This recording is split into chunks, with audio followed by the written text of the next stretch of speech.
Hello again, everyone. Welcome back. In this technical analysis of the stock market video, we're going to do a quick update on what happened this last week, only 3.5 days of trading. We're going to start off here with the ETF dashboard, then we're going to take a look at the SPY, the Qs, a couple of key indicators, and then I'm going to check in on 3 quantum computing stocks. All right, let's start off here with the dashboard. When we look at the index ETFs, the strongest mover this week, the Russell 2000 up 3.5%. Are the small caps coming back to life? All of a sudden, they're now positive on the year for the first time. And when you look at year to date, the Qs, no surprise, continue to lead up 8.8% on the year, but nothing's double digit yet. Okay. When we come down here and look at the 16 sectors that I track, everything was positive. That's the big news, I guess, this week is all 16 were positive. Not a single one was negative. We had several weeks this last month where we had 13 plus and 3 minus, very strong weeks, but nothing nearly to the degree that we had this last week. So we're getting a pretty good surge here in the market. So up 4.2% on the retail. When you look at the year-to-date, semiconductors just continued to push to the upside, up 17%. Home construction, they had a pretty good bounce this week, but still down 6.8% on the year. Now, when you look at these sectors, we have 1, 2, 3, 4, 5, 6 out of 16 sectors now have double-digit gains on the year. And they have moved to where 12 out of 16 are positive on the year and only 4 negative. All right, let's take a look at the SPY.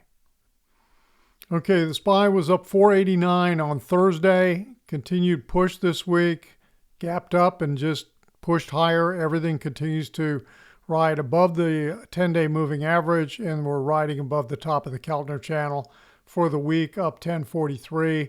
Yeah, we're sitting on a weekly basis and on a daily basis at new all-time highs in here on both the SPY and the Qs. The Dow Industrials were very close. They got within like 100 points of a weekly new all-time high in terms of closing price.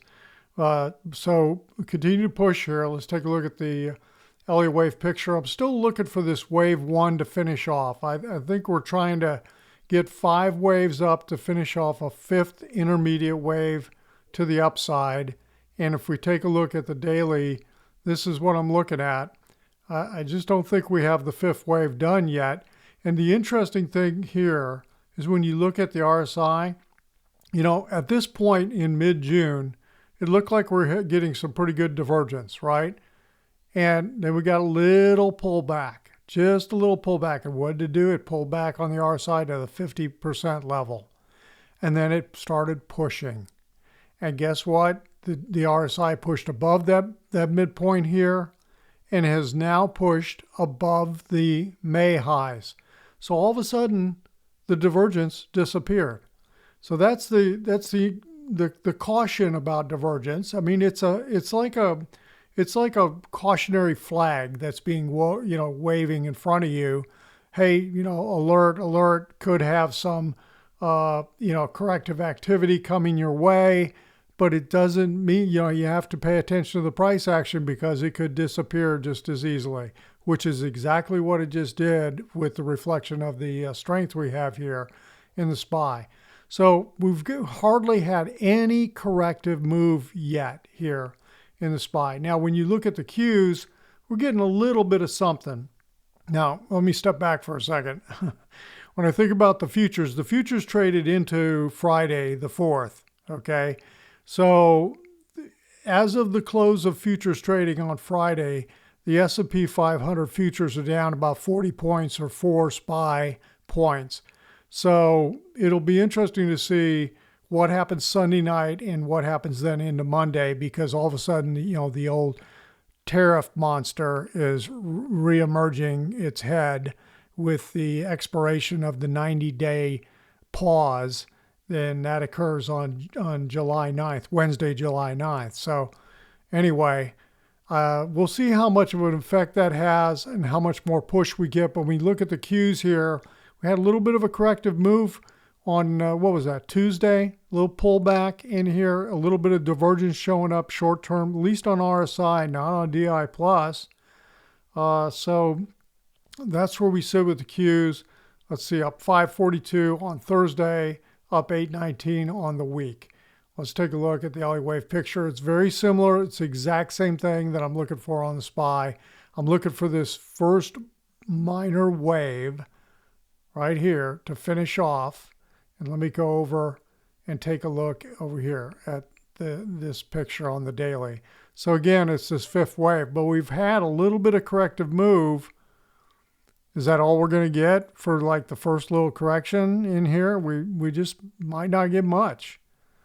You know, so that's where we sit. That's what I'm looking for. And you can see the volume dropped off the last couple of days. Holiday, long holiday weekend. So not much change in the Q picture. Continued strength, honestly. Just a continued strength, continued surge. Let's take a look at a couple of indicators. Let's look at the high-low on the New York Stock Exchange. Plus 168. So this is a daily net figure of the stocks hitting 52-week highs minus the stocks hitting 52-week lows. And you can see how we've now surged above any high. This is the highest level for 2025. Okay. Now we're not even close to the highs that were achieved in the second half of 24.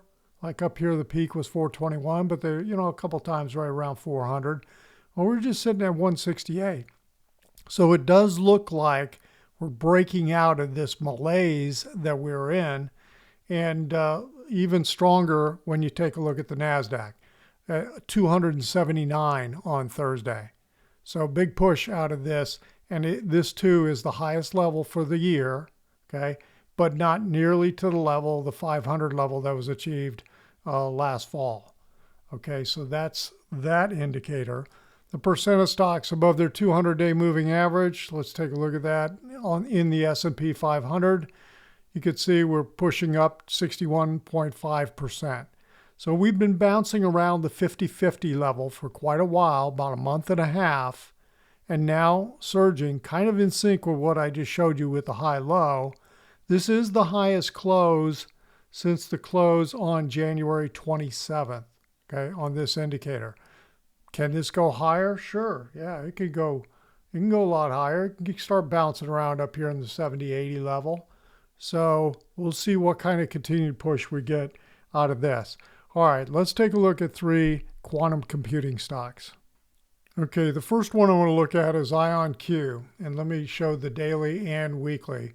So on Thursday, it was down 36 cents, a little bit of a pause, up $4.14 for the week though. So again, 3.5 days of trading. It looks like it's trending pretty solidly to the upside, okay? And let's just look at the bigger picture on here, IonQ. You could see it started trading back in January of 21. So what was that, 4.5 years or so.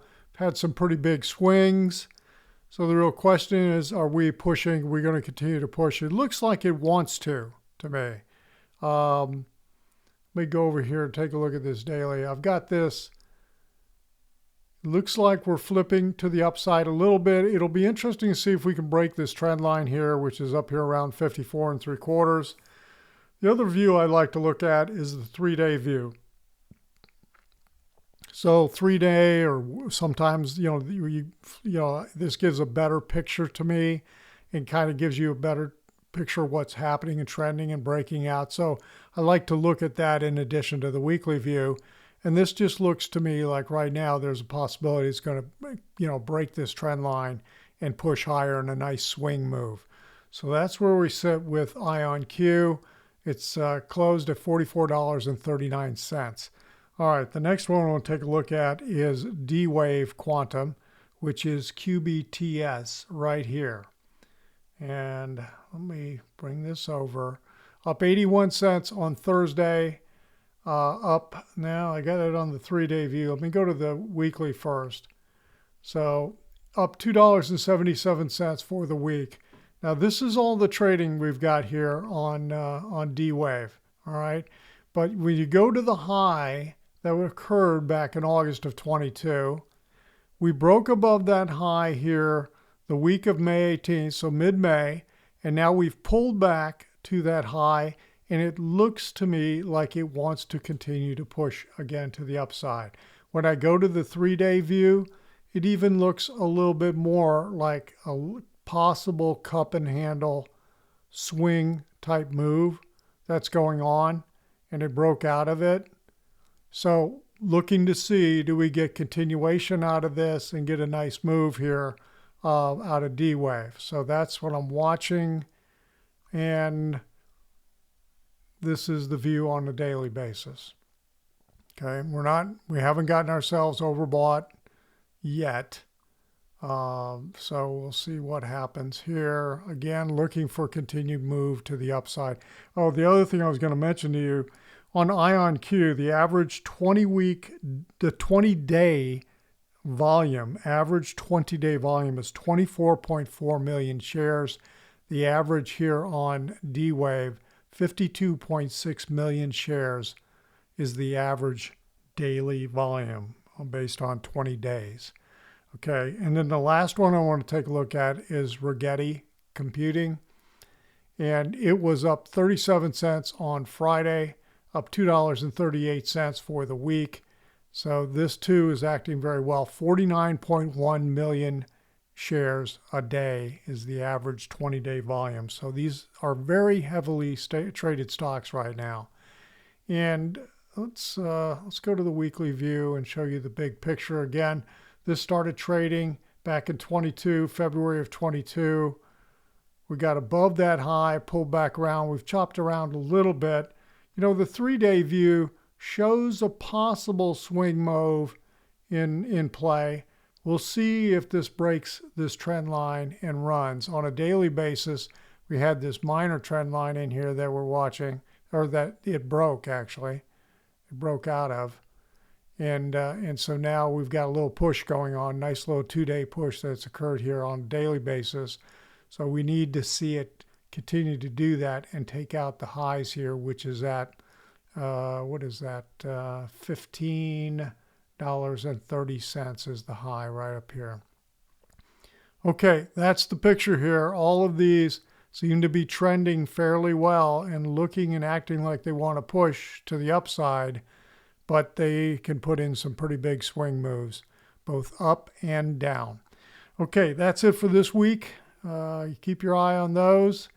And if you're not, if you felt like the video was helpful, give it a thumbs up. If you're not a subscriber to the channel, hit that little subscriber button. And if you'd like more of this information on a daily basis, head on over to joehenches.net. Everyone have a great week. We'll talk to you on the next video.